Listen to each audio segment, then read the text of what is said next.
Welcome to Moments with Marianne. This is your host, Marianne Pastana. And we're here today with special guest, Laura Burges, who's here to share with us her new book, The Zen Way of Recovery, An Illuminated Path Out of the Darkness of Addiction. So are you looking for Buddhist principles and practices that can help support recovery from addiction and addictive behaviors? Well, today's show is going to cover just that. So Laura Burges is a Buddhist teacher in the Soto Zen tradition. She lectures, offers classes, and leads retreats at the San Francisco Zen Center and other practice places in Northern California. She is a teacher at Lenox House Meditation Group in Oakland and has taught for over 35 years. So let's welcome to the show, Laura Burges. Thank you for having me, Marianne. I'm really pleased to be here with you. My goodness, what an honor it is to have you here and to talk about this book. What was the inspiration behind writing this book? Well, I came to Zen Buddhism many years ago, partly because I had really hit a wall with alcohol. And I had a little glimmer of hope that maybe there was another way to live. I was living in Alaska at the time, and I went into a very dark place with alcohol where, it had been fun for a while.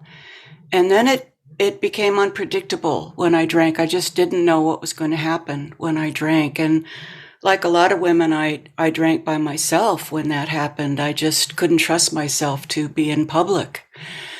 But I did have this moment of clarity that maybe I could change my life. And I came back to San Francisco and I started looking for a spiritual way of life.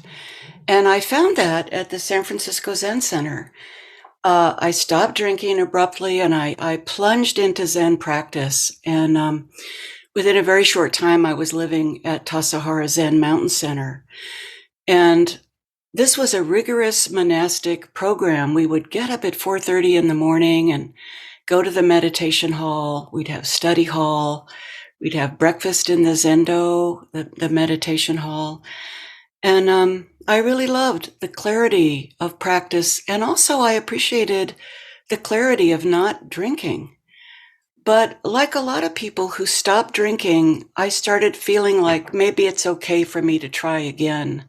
At that point, I had been practicing Buddhism for 5 years, and I thought, I think I've proven that I don't have a problem with alcohol. I've been without it for 5 years.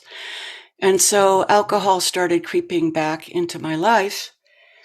At this point, I was part of a Zen Buddhist community, and it wasn't acceptable for me to drink the way I drank. I know now that I was an alcoholic and am an alcoholic. So I kept trying to stop, and that went on for another 5 years. And finally, I tell this story in my book. I was sitting in a classroom at San Francisco State. I'd gone back to school to get my teaching credential, and I had another moment of clarity. I had gotten very drunk the night before, and I was very sick, shaking, sick.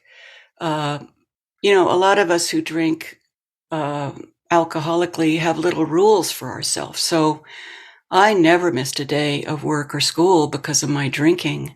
That's what alcoholics do. But I had this moment of clarity that I needed help. And I've heard other people in recovery say this. Something inside of me cried out, please, please help me. And I got up out of that classroom. Marianne, they used to have these things called phone booths.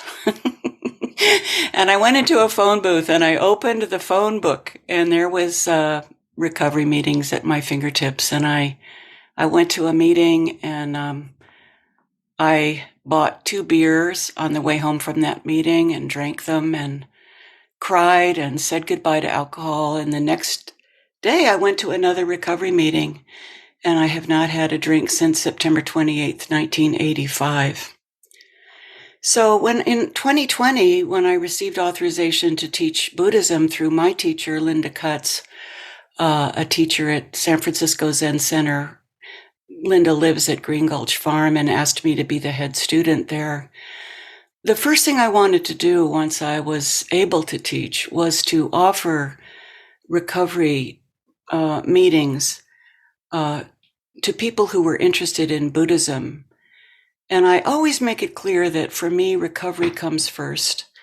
And if I'm very stable in my recovery program, then I'm free to practice Buddhism wholeheartedly.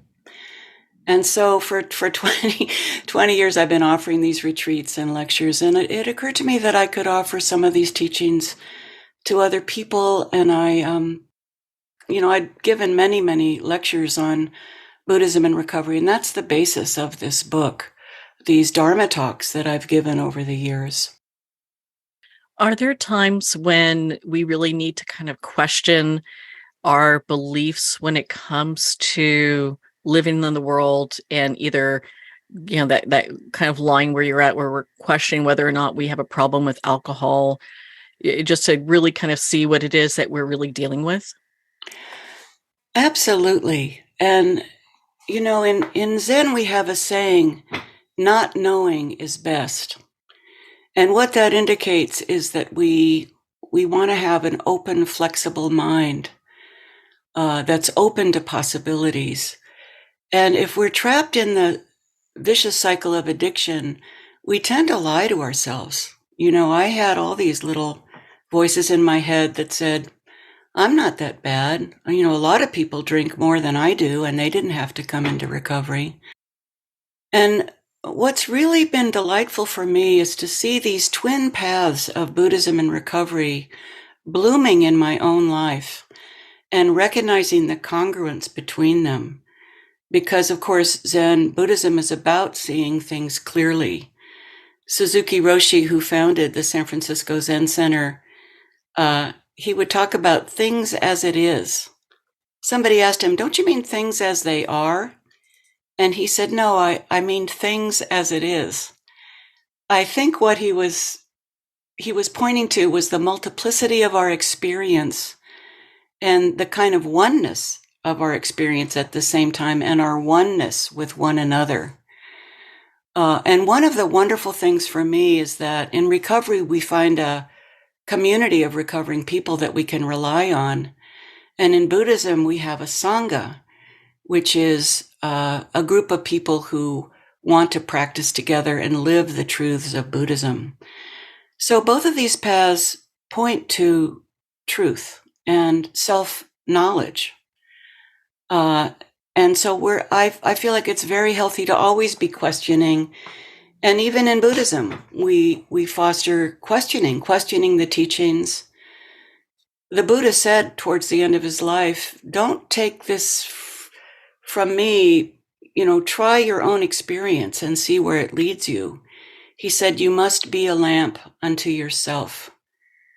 And so when I had that moment of clarity that I had been practicing Buddhism for 10 years, but that I needed help, that was being a lamp unto myself and recognizing that I needed to go and be with people that knew how to not drink one day at a time. And that once I could get grounding in that practice, then my Buddhist practice was much more available to me.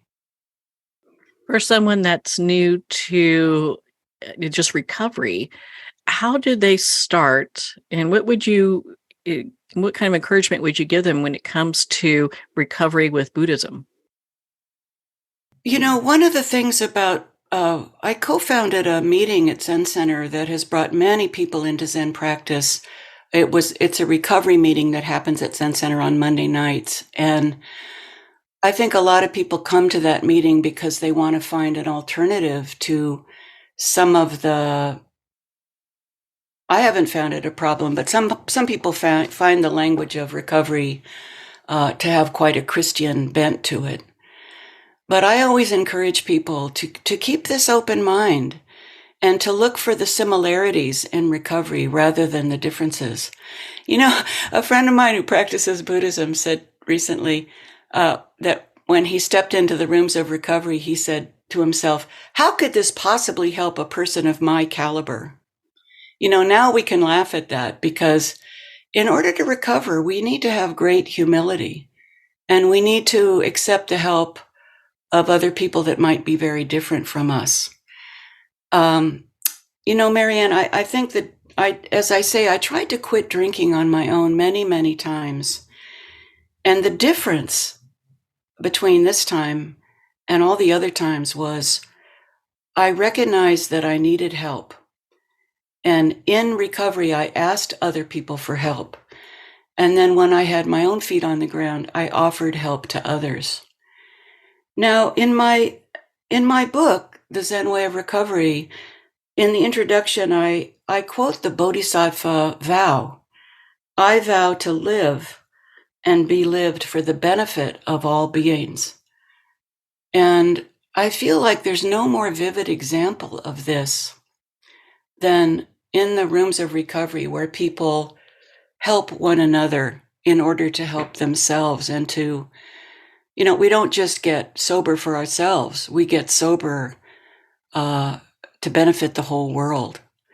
Now, I don't suggest we go around calling ourselves bodhisattvas, but I do feel like there's such a vivid opportunity for us in recovery to practice the bodhisattva way, to take that vow to live and be lived for the benefit of all beings. So for anybody coming into recovery, I just suggest to keep an open mind, to recognize that you're there because you need help, and accept the help that's offered. And you can help another person just by turning to the person next to you and introducing yourself. And it might be somebody who's sitting in a recovery meeting for the very first time. Very often people say to me, I'll never forget when you said, then I wince a little bit. Oh my goodness, what did I say? And they'll say something that I had told them maybe years ago that was helpful to them. So like a Buddhist Sangha where we help one another practice Buddhism, it's much easier to sit zazen if you have someone sitting on either side of you. And it's much easier to recover if you have someone sitting on either side of you in these meetings. You're not alone on the journey. There are people there to help you. Yes. What do you think is one of the most important things someone new to recovery should focus on? I think a really important thing to focus on, and I feel very fortunate that this kind of happened for me intuitively, maybe because I had practiced Buddhism for a long time and I had sat quietly with others following my breath, is to really pay attention to the way we talk to ourselves. In Buddhism, we practice right speech, and it took me quite a while to recognize that right speech isn't just the way we talk to other people, it's the way we talk to ourselves. And if we grew up in our family of origin with alcoholism or mental illness or homophobia or racism, we might have, by swimming around in that water, inherited that very negative way of thinking and speaking. And one of the signposts of addiction is, we're constantly judging ourselves, feeling ashamed, feeling guilty about the things we do when we're in the thrall of our addiction that we might not have done had we been clean and sober. And to notice that, to talk to ourselves kindly, and that little voice in my head at the end of my drinking said, honey, honey, we need help. Let's go get some help. Rather than chastising myself for this thing in my life that I came to understand was a disease that is manifested in both sides of my family. And the other thing people new to recovery can notice, that little voice in their head that wants them to drink again, or wants them to use again, or wants them to gamble again, or to practice sex addiction. It's a little voice that says, oh, come on, you're just having fun. There's nothing wrong with this. A lot of people are worse than you. There's nothing wrong with having a drink with an old friend. So our mindfulness practice in Buddhism can really wake us up to that addictive voice inside of us that's trying to lead us astray. So that is something I really encourage people new to recovery to focus on. Another thing is, I didn't feel I needed to translate the language of recovery into Buddhist ways of talking. I accepted the language of recovery as it is, knowing that it's helped millions of people, Buddhists, Muslims, Jews, atheists, agnostics, Christians, all kinds of people have gotten sober in the rooms of recovery without having to, this is another form of humility to me, without having to translate it into a language that's more comfortable for me.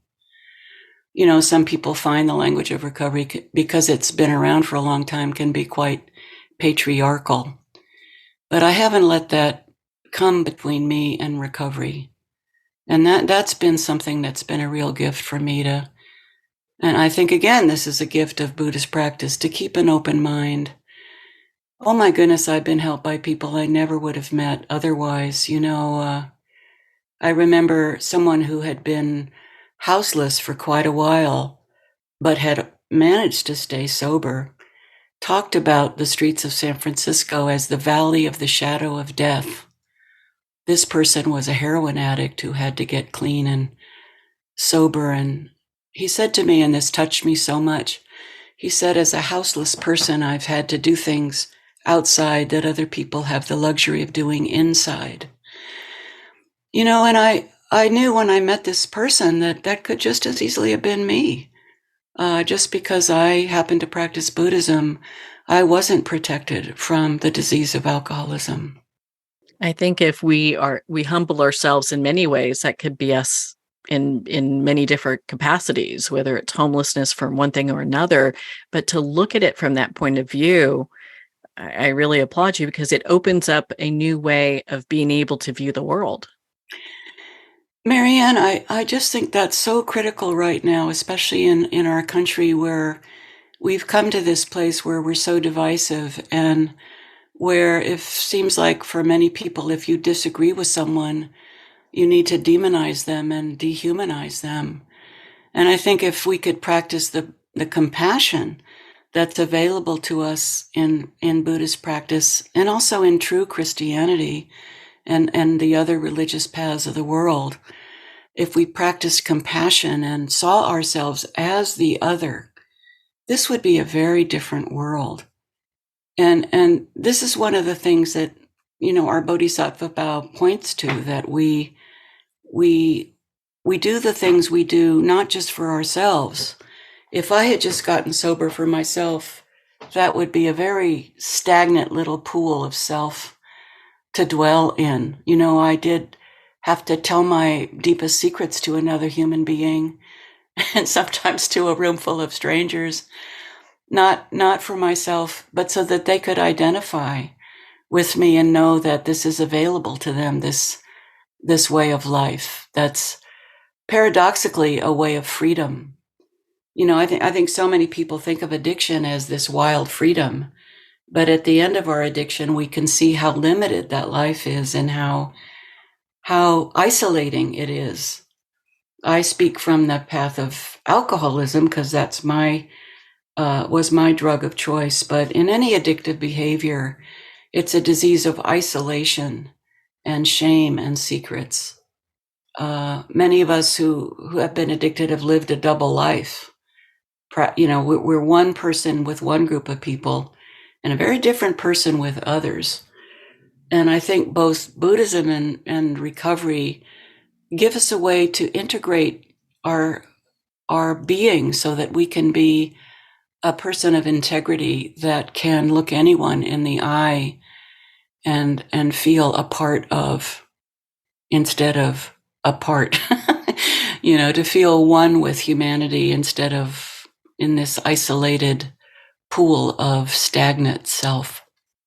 I often hear of people struggling to combine what they would call like their two selves, because they have this person that they have to personify at work, they have this person at home, and to be able to bring it together sometimes is very difficult for them to do, and especially when you bring in addictions to that, because then that's just another layer. Well, that's really true. And I share in my book that when I was 18 years old, I was walking across the campus of San Francisco State, where I later returned to have that moment of clarity when I was 35. I was walking across the campus and a social science major approached me with a clipboard and asked me, what is it that you want? And without skipping a beat, I said, equanimity. And I was kind of startled that I said that. I had no idea where that came from. But little did I know that I would have a very adventurous, sometimes dangerous, sometimes confusing, sometimes enlightened way towards the equanimity that I have finally found in Buddhism and recovery.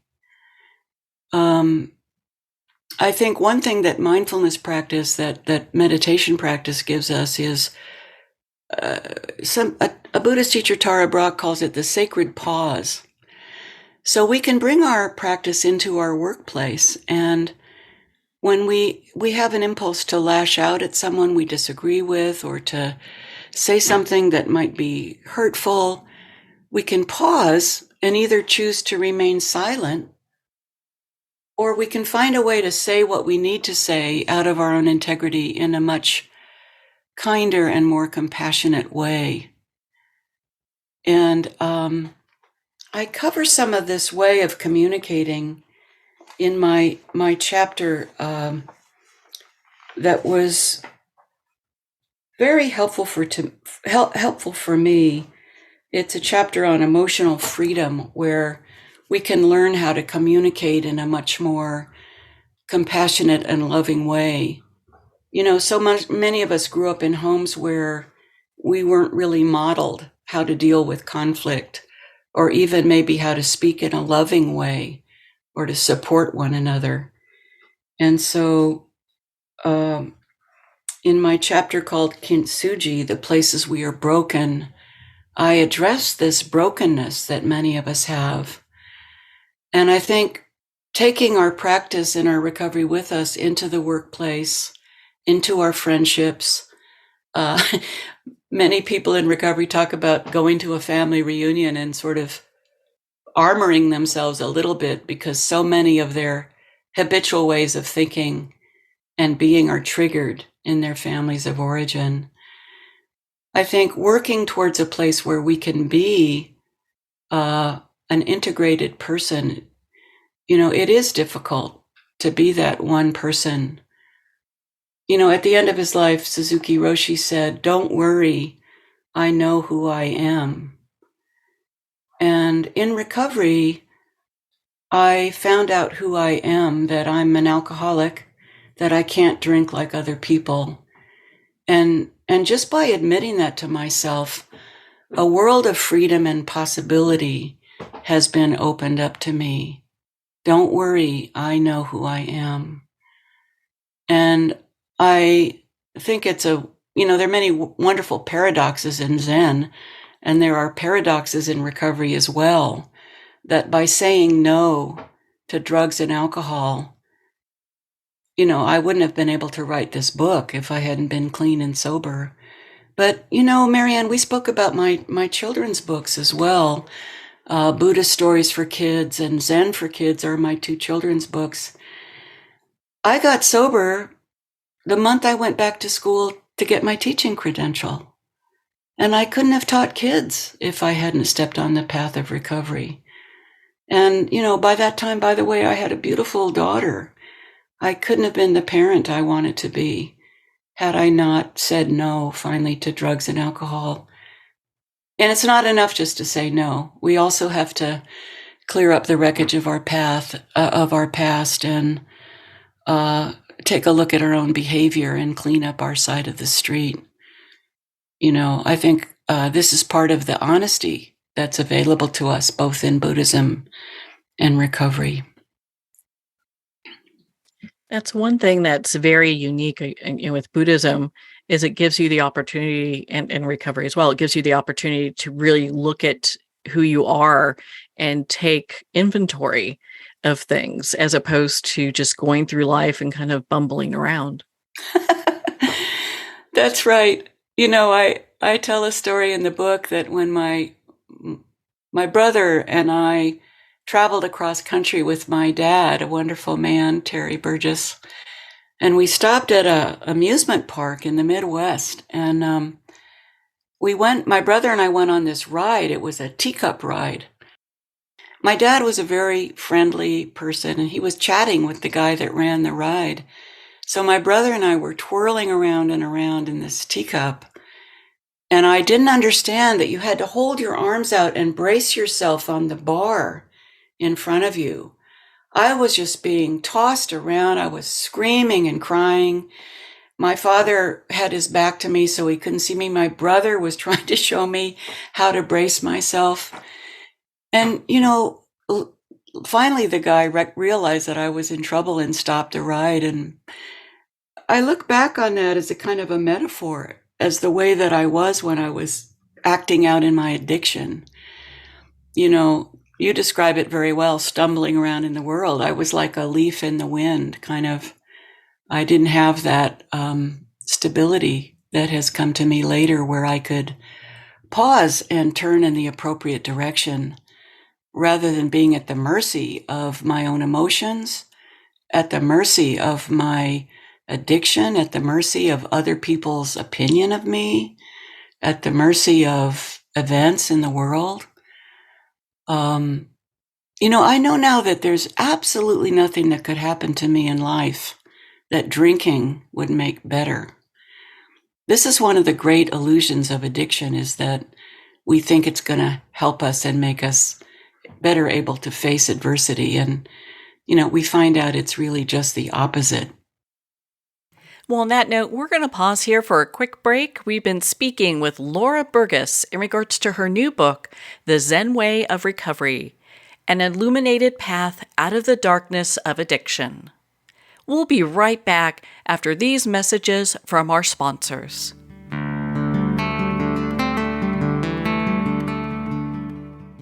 Looking for a page-turner? Cozy up to a fantasy adventure romance trilogy with The Girl in the Toile Wallpaper by Mary Kay Savarese. The second novel in the Star Writers trilogy, The Star Writers Club, is coming soon. Take the journey. Connect with Mary at www.maryksavarese.com. Her books are available on Amazon, Barnes & Noble, and all indie bookstores.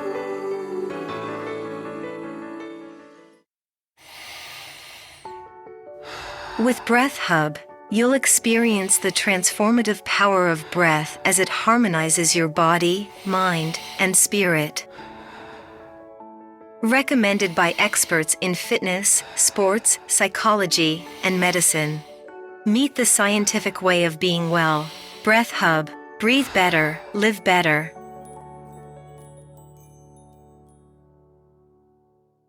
Are you a coffee lover who wants to make a difference? Look no further than Fire Department Coffee, a veteran-owned business that gives back to support first responders in need. Each batch of coffee is freshly roasted right here in the USA by a dedicated team of first responders and coffee experts. So when you enjoy a cup of Fire Department coffee, you're not only drinking high-quality coffee, you're supporting members of your community. Start your day with a coffee that gives back. Visit firedepartmentcoffee.com. That's fire, D-E-P-T, coffee.com.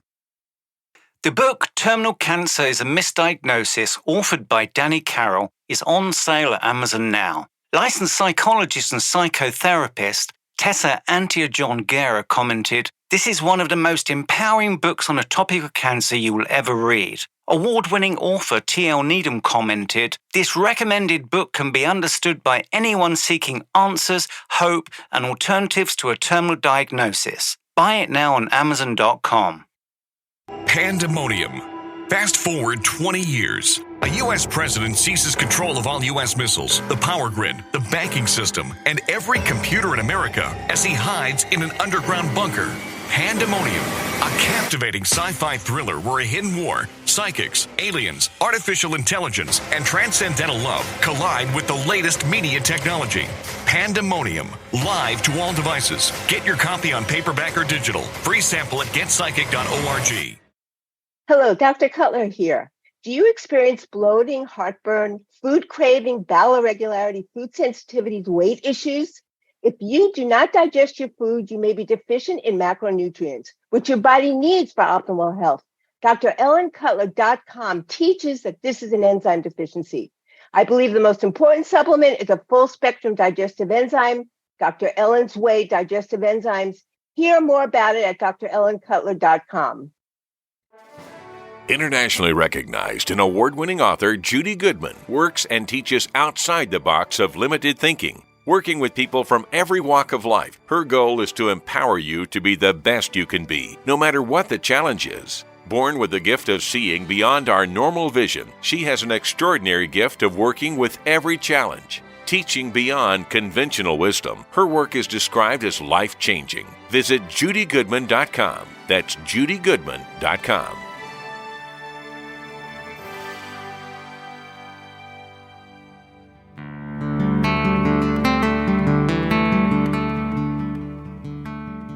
I'd like to thank Jason Eastwood at Guitarfulness for sharing his inspiring music and talent with us. His music is known worldwide for cultivating atmospheres of harmony, inner peace, and clarity. Visit Jason's website at guitarfulness.com. Join his newsletter, be part of his community, and download his music. Welcome back to Moments with Marianne. We're here today with our special guest, Laura Burges, who's here sharing with us her new book, The Zen Way of Recovery, An Illuminated Path Out of the Darkness of Addiction. So in your book, you cover the topic of generosity.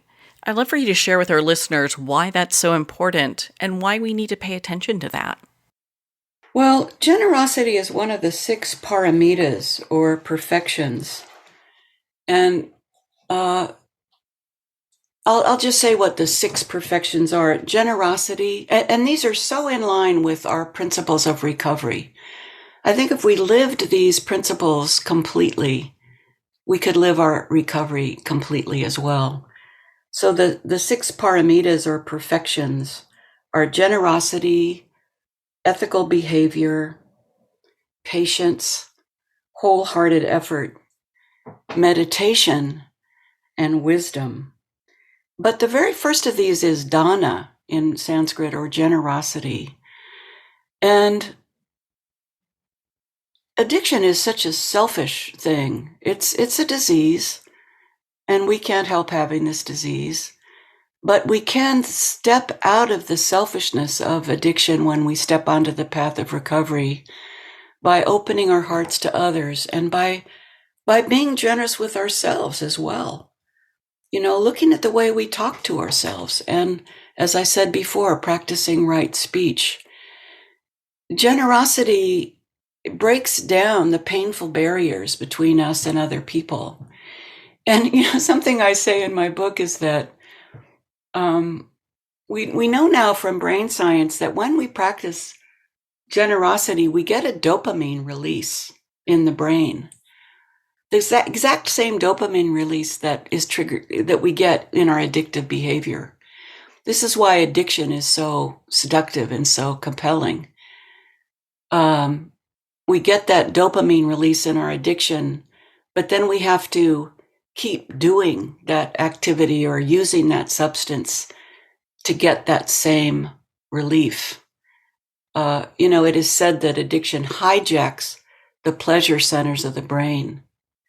But if we practice generosity when we're clean and sober, and when we're in out of the compassion that comes to us from Buddhist practice, we get that same dopamine release. Not that that's why we should do it. When we're generous, when we give to a good cause, when we say hello to a stranger, when we open our heart to someone else.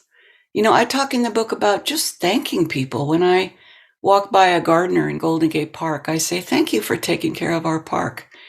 And the look of gratitude on their face is so wonderful. And we have a moment of human connection there. I think if we just kept the word gratitude and generosity in our own mind throughout the day, the quality of our relationships with other people would be transformed, you know. By the way, these are called the 6 perfections, but, you know, many of us who have addiction problems are also troubled by perfectionism. So we can step back a little bit from that word perfection. But Thich Nhat Hanh, the wonderful Buddhist teacher that we lost in the recent past, he says that the six paramitas are a way to step over from suffering, to step across the stream onto the other side of awakening. And we can do that in a moment. Traffic is such a good metaphor for our self-centered fears. If we could just let someone else into traffic ahead of us because they have their blinker on, rather than feeling like this is some kind of personal affront, we're stepping over from the path of suffering to the path of awakening. And there are many, many moments during the day when we can practice generosity, and then we get to bask in the feeling of gratitude that comes from that. Thich Nhat Hanh says, we can look at our anger, depression, and suffering, breathe deeply, and smile. And we can do that. We don't always recognize that that's a choice we can make. With my third graders, I had a choice of being irritable with them or making a joke out of something and bringing a lightheartedness to it, and recognizing, I taught third grade for 35 years, recognizing those little third graders are luminous beings who have come to be my Buddhist teachers. I bet they were. Oh, I learned so much from them, yes. In your book, you talk about the healing power of forgiveness. And I know that this is such a big topic, especially when it comes to the discussion of recovery. How do these two principles, recovery and forgiveness, work together? Well, forgiveness is one of my favorite topics because it does have a healing power. I got a lot of my learning about this from Fred Luskin, who's the director of the Forgiveness Project at Stanford University.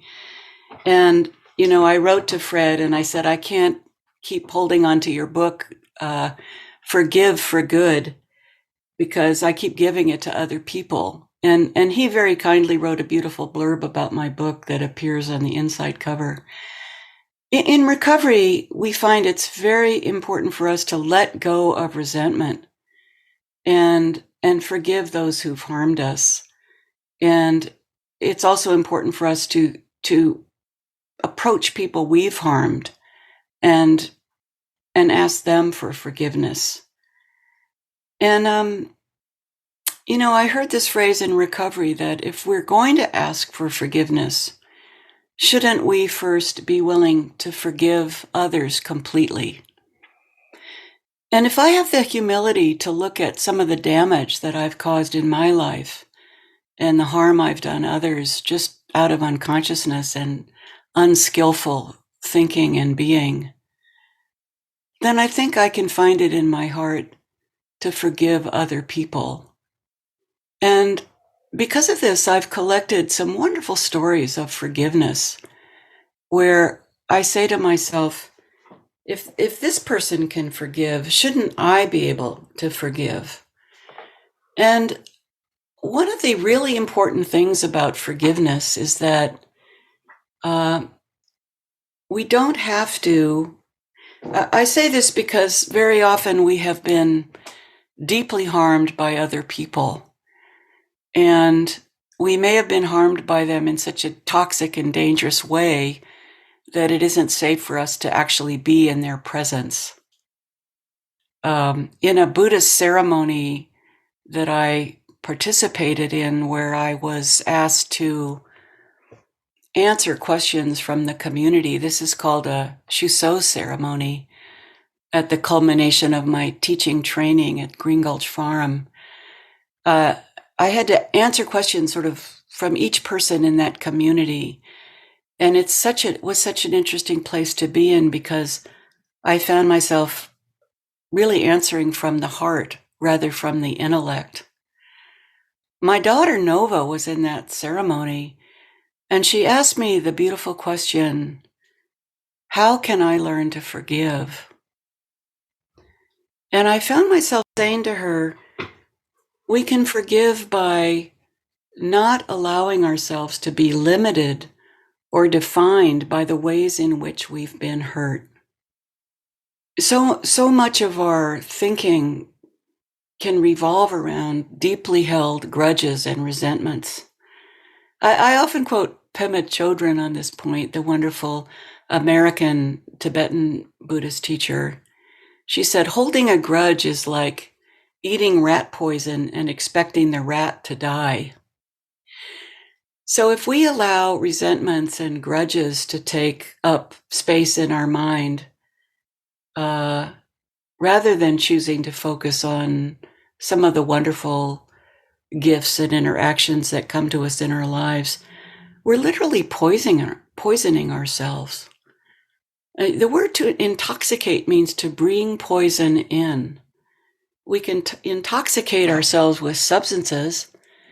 We can intoxicate ourselves with misinformation that's come to us through the internet. We can intoxicate ourselves with hateful speech that we find swirling around us.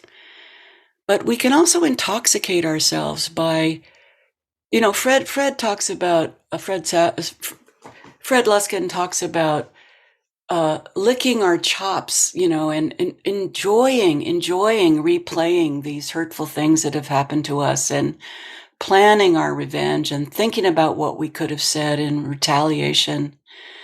And this just keeps us from the sunlight of the spirit. And this is a practice. We have to, you asked earlier about what would I tell someone in recovery. This is someone who's new to recovery to look at this. We say in recovery, resentment is the number one offender. Resentment is the thing that can lead us to pick up a drink again.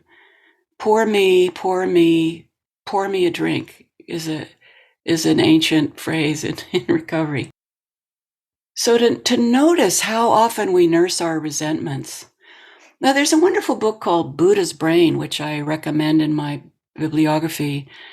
This is by Rick Hanson, and he talks about brain health through the lens of Buddhist practice. And I heard Rick Hanson say, and many other brain researchers, that the brain is like Velcro for negative experiences and like Teflon for positive experiences. As a teacher, 10 people could have thanked me for teaching their children and brought up specific things I'd done that they appreciated. And one parent could criticize me, and that's what I might focus on the rest of the day if I didn't stop myself from doing it. All of this is about our radical dharmic freedom. Our radical dharmic freedom. This is a phrase I learned from Robert Thurman, who teaches religious studies at Columbia University, and parenthetically is Uma Thurman's father. He studied with the Dalai Lama, learned Tibetan as one of the Dalai Lama's first translators. Robert Thurman said that practice isn't just about sitting on the cushion.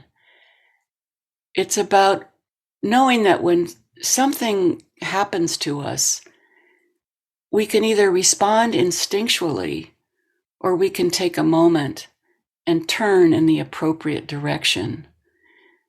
This is that sacred pause that Tara Brach talks about. This is the pause that's available to us through our recovery. Rather than acting instinctually, which we might have done our whole lives, we can pause and we can focus on forgiveness rather than resentment and retaliation. And so forgiveness to me is a key to recovery. Forgiving ourselves first, and recognizing that by sharing our stories with other people, by sharing our addiction story, most importantly, the moment when we turned and went in another direction, the moment when we turned in the appropriate direction of recovery, that we can help all beings. So this is the introduction, and again, it begins with the Bodhisattva vow. I vow to live and be lived for the benefit of all beings. And the very first words of my book, Marianne, are Buddhism did not cure my alcoholism. And this is a very important message I need to share with my readers. Buddhism did not cure my alcoholism. I turned to Zen to change my life, to align myself with the Sangha, the community of Buddhist practitioners, and to find relief from the suffering of addiction. But until I opened my heart to the principles of recovery, I was cut off from the deepest source of my own being. Now I find that Zen Buddhist practice, lived in accord with the solace of recovery, can offer a life that is full of possibilities. It is understandable that those of us who are prone to addiction turn to drugs and alcohol and other distracting behaviors to medicate the distress within. I began drinking when I was a teenager, and alcohol promised to give me things I didn't have: self-confidence, an antidote to my social anxiety, an ecstatic yes to the wide and wild life. Drugs and alcohol may be the closest thing to a spiritual experience that isn't. Over time, addiction pulled me into a downward spiral, taking away all the things it had seemed to promise in the beginning: freedom, expansiveness, peace, relief. Discouraged, but feeling that there might be another way, I stopped drinking, stepped onto the path of practice. At first, Zen helped me turn away from addiction and toward the Sangha and a vital way of life. But ultimately, alcohol began to creep back into my life, and I knew that I needed to address the roots of this disease in a more direct and dynamic way. At the end of my drinking, I thought of all the gifted Buddhist teachers who could sit still for days at a time and shower us with illuminating Dharma talks. But because they were powerless over their own addiction and their own addictive behavior, harmed their students and destroyed or deeply damaged their communities. In this book, I share the teachings that have been helpful to me in my own recovery. But it is not meant to take the place of a program of recovery. If you struggle with addiction, you may experience craving for a substance or an addictive behavior once you start. You might notice that your personality changes when you use or act out. You may be having blackouts, memory lapses as a result of using. You may be frustrated by the fact that you keep using, despite negative consequences. Maybe you have tried to stop and haven't been able to. You may have been discouraged to return to your addiction again and again, despite periods of abstinence. Maybe the people who care about you have tried to tell you about their concerns. Do you lie about your use of substances or food, your sexual behavior, your gambling habit? Do you reveal one side of yourself to one group of people and a very different side to others? Do you lie to family or friends about the addictive behavior of someone you care for? Do you often put your own welfare aside in favor of focusing on someone you love and their struggles with addiction? If any of these signs sound familiar to you, I strongly recommend that you find a recovery program that can directly address your addictive patterns rather than relying solely on Buddhist teachings to keep you sober. There, you can do the work that will help you prepare to fully engage in Zen practice. You can learn much from those who have made the journey through recovery ahead of you, even from people who may seem very different from you. Together, the paths of practice and recovery can provide us with a wonderful strength that has been previously beyond our approach. I'm going to say that again. Together, the paths of practice and recovery can provide us with a wonderful strength that has previously been beyond our reach. The strength of fellowship and of Sangha, the down-to-earth language and tools of recovery, and the wondrous teachings of the Buddha. In our recovery community, our collective intention to stay sober and help others gives us a profound power we never knew we had, including full participation in practice and the life of the Sangha. To be inclusive, I use the word addiction to refer to substances, including alcohol, to self-sabotaging or addictive behavior, such as sex and love addiction, gambling, screen addiction, workaholism, and issues around food, and to the addictive patterns of those you love. For me, the combined practices of Zen and recovery have offered a shining light to lead me out of the darkness of addiction. If you don't have access to a Buddhist Sangha, I hope you will make a place for Zazen, sitting meditation, in your life. You can read some simple instructions in the second chapter of this book to help you get started.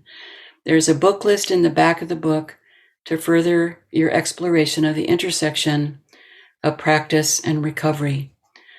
Learning about Zen, we come upon the word emptiness. This word doesn't tell us that life is meaningless. One aspect of emptiness, from a Zen Buddhist point of view, is that we and all things are empty of a separate self. It is the marvelous realization that none of us exists as a solitary, isolated being. None of us and nothing in this world can exist for 1 nanosecond outside the causes and conditions that give rise to this moment. I am the sun, the stars, the rain, the earth, and the fruits of the earth. I am a vast collection of elements beyond the small self with which I tend to identify. I am my parents, and their parents, and their parents. I am everyone who has taught me and everyone whom I have taught. Every encounter of my life, every moment of my life has contributed to who I am today. Maybe that's enough. Oh, thank you for reading that for us, Laura. My goodness. And I know so many people will just benefit so much from your book. Where can our listeners connect with you and be part of your community and learn more about the work that you're doing? Well, thank you for that question. My books, my 3 books that have been published so far, are available on the Shambhala website and also on Amazon. There's information about me on the Shambhala website. I also post on Instagram and Facebook. And there are interviews with me that you can find online with David Chadwick, who hosts the Cute.com website, which is a website that is in honor of our founder, Suzuki Roshi, and his many students that are now scattered all over the world. And Marianne, I want to tell you, right now I'm working on a series of 3 books for Shambhala. Wisdom Stories from India is the first, from Tibet is the very first book. Now I'm working on Wisdom Stories from India, and the 3rd book will be Wisdom Stories from Japan. So I'm still writing and learning myself. Well, Laura, thank you so much for taking the time to be on the show with us here today. Marianne, I so appreciate this opportunity, and I'd like to say, in the words of the Metta Sutta, the loving kindness meditation, may all beings be happy, may they be joyous and live in safety. And that's my intention in writing and sharing this book with others. So thank you. Well, thank you, Laura. It's been such an honor to spend this time with you and to talk about your new book, The Zen Way of Recovery, An Illuminated Path Out of the Darkness of Addiction. The Zen Way of Recovery is available at Amazon, Barnes & Noble, and all indie retailers. And remember, support our indie bookstores. You can also purchase this book directly from the publisher, Shambhala, at shambhala.com. Well, we're at the end of our time today. I'd like to thank everyone for tuning in. You've been listening to Moments with Marianne, where we make every moment count.